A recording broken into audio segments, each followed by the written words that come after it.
Bonjour à tous, bienvenue sur Déclic Numérique. Aujourd'hui on retourne dans Photoshop et on va voir comment utiliser les masques de fusion pour appliquer des traitements localisés sur une photo.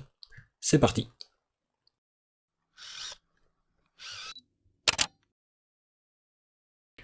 Alors juste avant de commencer, je voudrais encore une fois vous remercier d'être si nombreux à suivre la chaîne. Vous êtes maintenant plus de 2000 à me suivre. Donc pour l'occasion, j'aimerais bien réaliser une petite vidéo de type FAQ pour les 2000 abonnés, et donc je vous invite dans les commentaires de cette vidéo à me poser des questions, que ce soit sur moi, sur la chaîne ou sur la photo en général. Je ferai la liste des questions, je réaliserai une petite vidéo, en fonction du nombre de questions, je les filtrerai peut-être un petit peu, et je vous proposerai le résultat dans une vidéo spéciale hors série qui sera publiée en dehors des créneaux habituels. Cette fois-ci, on y va. Les masques de fusion sont des propriétés que l'on va pouvoir rattacher à nos différents calques qui vont nous permettre de définir où s'applique un effet. Que ce soit un effet de couleur, de luminosité, que ce soit une incrustation de différentes photos, peu importe. En fait, l'idée c'est simplement qu'on puisse travailler de manière sélective par rapport au traitement que l'on fait. Donc pour vous montrer le principe, je vais faire quelque chose de très simple.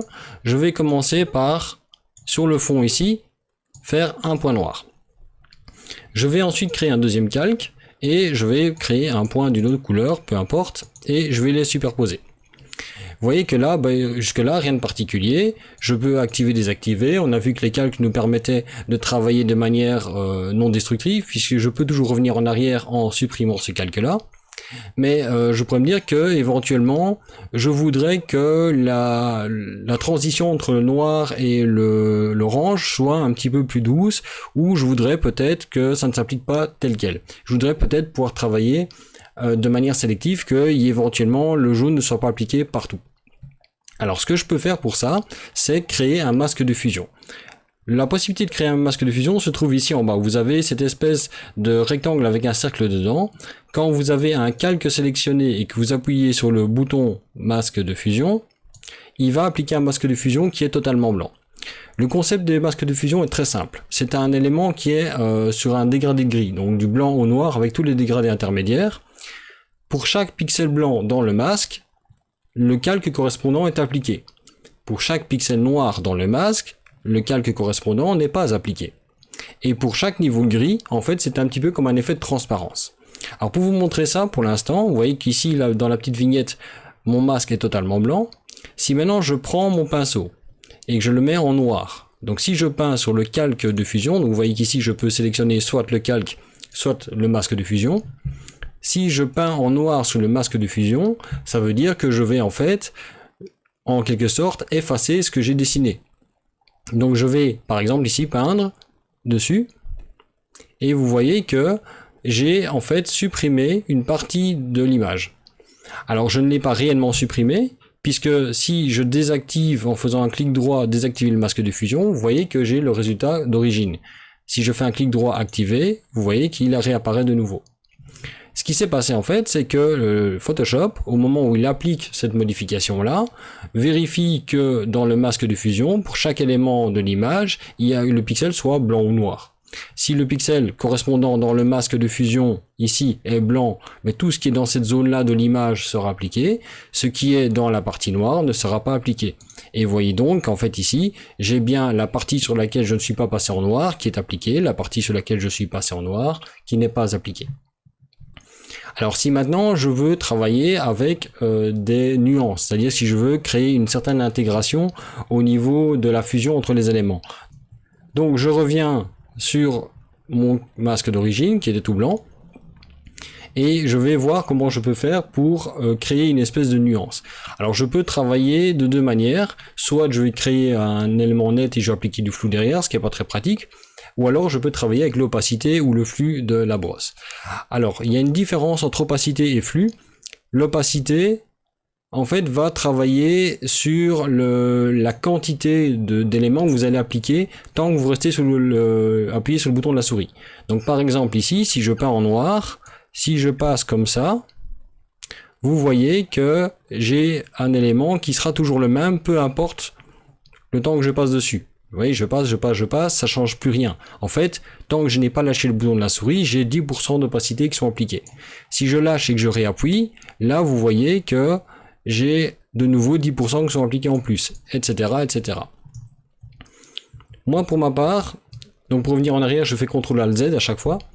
Pour ma part, je préfère le flux. Le flux, en fait, c'est la même idée que l'opacité, sauf qu'en fait, vous allez avoir un effet qui va s'appliquer progressivement. C'est-à-dire que vous n'avez pas besoin de lâcher, cliquer.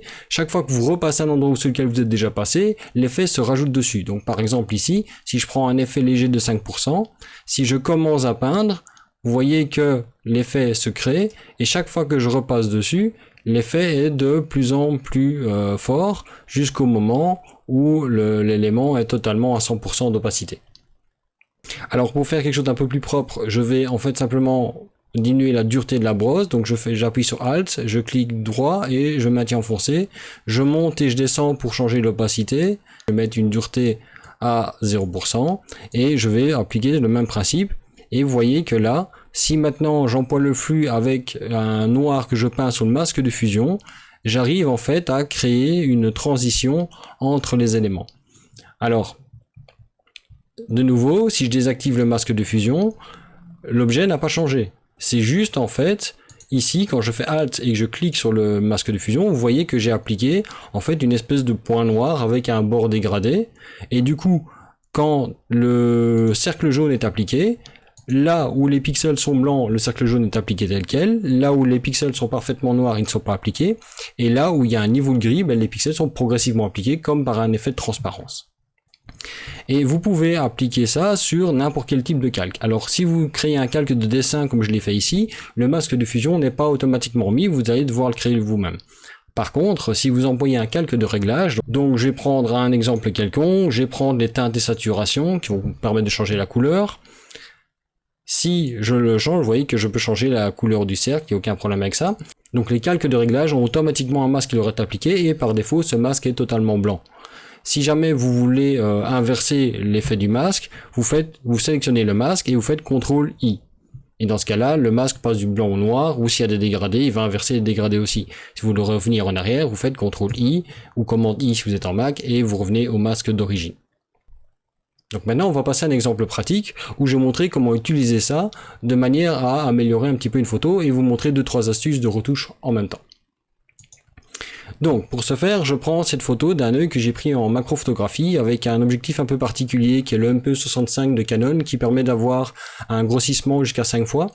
Autant dire que là, je me retrouvais grosso modo avec l'objectif à 1 ou 2 cm de l'œil avec un éclairage très rasant. Donc ici, vous voyez le reflet en fait de la tête de flash sur lequel il y avait une grille qui permettait d'avoir une lumière très directionnelle et de manière très rasante au niveau de l'œil, ce qui me permet en fait de faire ressortir les contrastes et les formes qu'il y a dans l'œil.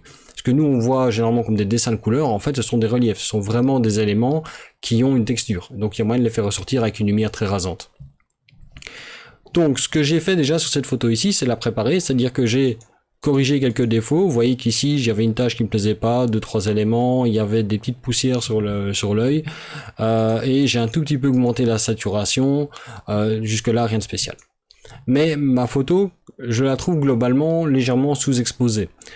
En fait, pas tellement sous-exposée que ça, mais je voudrais qu'elle soit un petit peu plus claire, plus agréable à regarder. Et vous voyez qu'ici l'histogramme est majoritairement à gauche.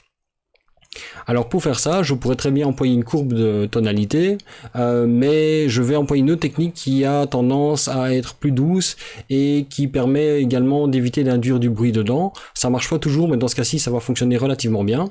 Donc le principe c'est d'employer les modes de fusion des calques dans Photoshop. Je vous en parlerai plus en détail de cela, mais je vous en montrerai deux aujourd'hui. Alors la première chose que je dois faire, c'est avoir une copie de l'image telle qu'elle est là. Donc pour faire une copie de l'image avec les réglages qui sont déjà affichés, on va créer ce qu'on appelle un master. Un master, en fait, c'est, si vous voulez, créer la version pixelisée de toutes les retouches qui ont été faites jusqu'à présent. Donc pour ça, je vais faire CTRL, SHIFT, ALT et E. Ou commande, option, majuscule, E en Mac. Alors vous voyez que du coup, ça me crée un calque qui reprend exactement la même chose. Si je l'active, désactive, je ne vois pas de différence, simplement parce qu'en fait c'est comme si j'avais écrasé tous les résultats et que j'en ai créé un nouveau calque. L'avantage de ça, c'est que si je l'enlève, je peux toujours revenir en arrière aussi, j'ai un élément séparé, je n'ai pas bêtement écrasé mes calques. Alors j'en ai besoin de deux. Celui-là, je vais déjà le nommer, je vais l'appeler éclaircir, et je vais en créer un deuxième qui par la suite va me servir à assombrir l'image. Donc pour ça, je vais le dupliquer. Pour dupliquer un calque, vous pouvez simplement le glisser sur l'icône du nouveau calque ici. Donc vous lâchez et vous avez un deuxième calque qui se crée. Donc si je parle bien du petit icône ici à côté de la poubelle. Je fais un double clic pour le renommer et je l'appelle assombrir. Je n'en ai pas besoin directement, mais comme ça mes deux calques sont prêts pour travailler. Donc je vais éteindre celui-là, comme ça il ne touche pas.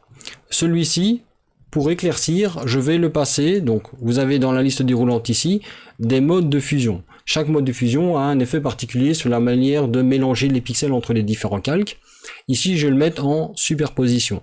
Si vous voulez, vous avez les normaux, vous avez ceux qui permettent d'assombrir, ceux qui permettent d'éclaircir, et alors des effets un peu plus particuliers qui travaillent sur les contrastes, sur les différences de pixels ou sur la teinte et la saturation.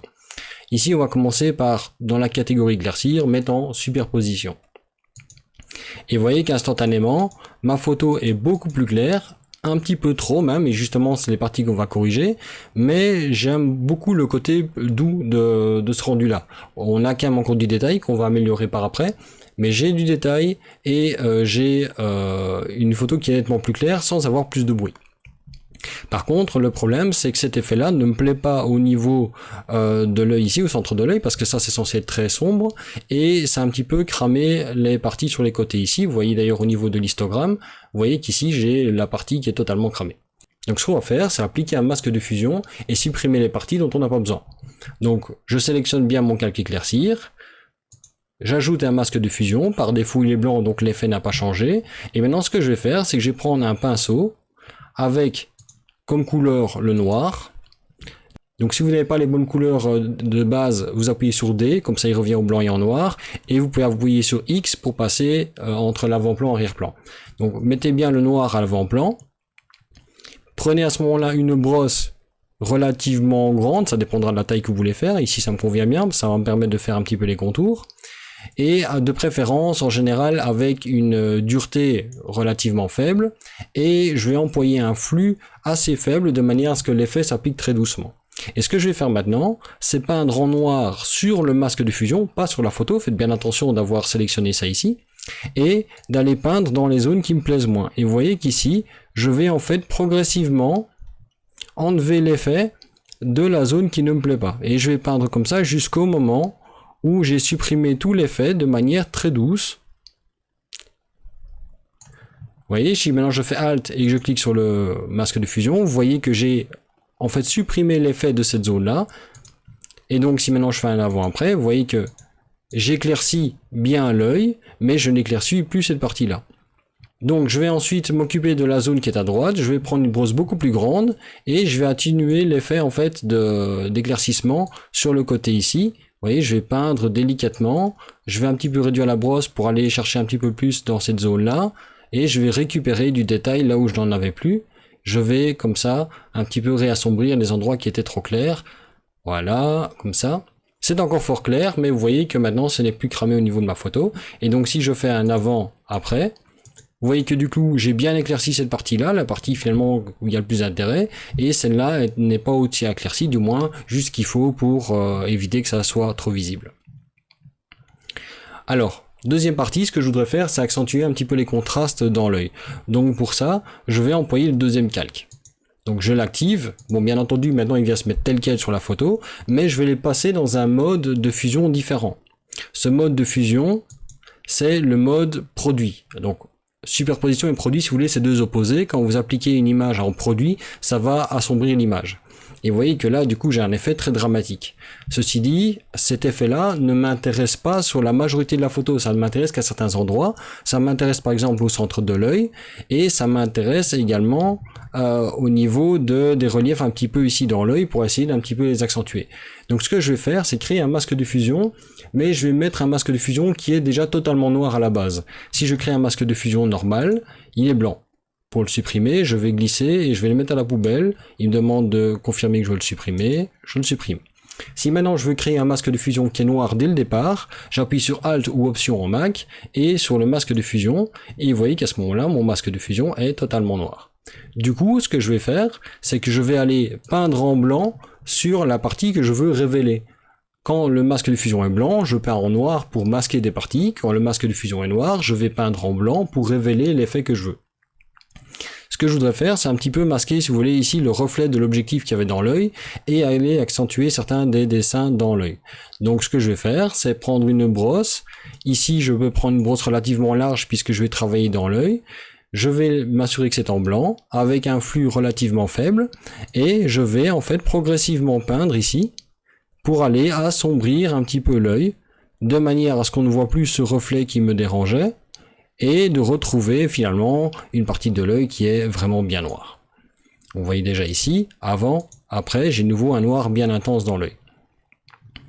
Alors, ce que je peux faire ensuite, c'est travailler dans les différentes zones. Alors, si je veux accentuer le contraste dans l'œil ici, ce que je vais faire, c'est assombrir les zones qui sont déjà un petit peu sombres. Donc, vous voyez par exemple, tous les dessins qu'il y a ici dans l'œil, il y a des petites zones qui sont plus sombres que les autres, et si je les assombris légèrement, vous allez voir que ça va accentuer le contraste de l'œil.